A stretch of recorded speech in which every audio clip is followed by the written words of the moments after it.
Tears of the Kingdom is a massive game, like unbelievably big. With the entirety of Hyrule and the Sky Islands to explore, you'd be forgiven if you spent a lot of your playthrough avoiding those massive holes in the ground that take you to the foreboding depths of Hyrule. But it turns out these intimidating caverns have a lot more to them than just secret armour and bosses to find below.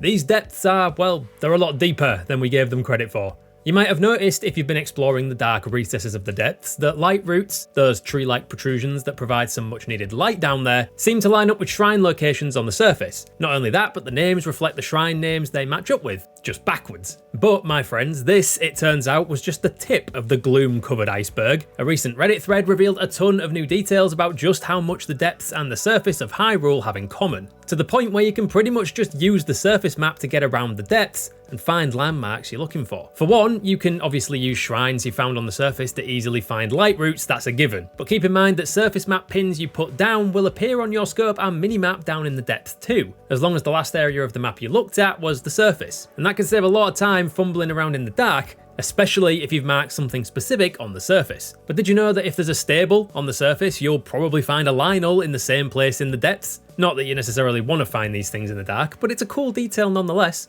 A much more useful mirror you can use is goddess statues. If there's a goddess statue on the surface, then you'll be able to find a bargainer in the same place underground. By the same token, any towns on the surface will be matched with grand mines in the depths, making it easier to find these places in the dark. Naturally, where you find a forest on the surface, there will surely be a grove to explore in the same spot, whereas if you'd find yourself climbing mountaintops in Hyrule, you'll find canyons beneath.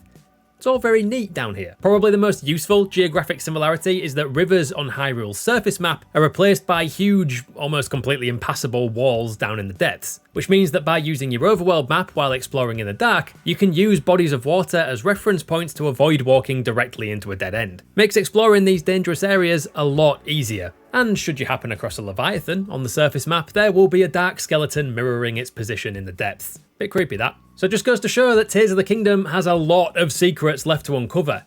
We're going to be exploring Hyrule for quite a while, aren't we? Let us know what's the weirdest thing you've found in Tears of the Kingdom so far down in the comments, and check out these videos for more of what we do here at GG Recon.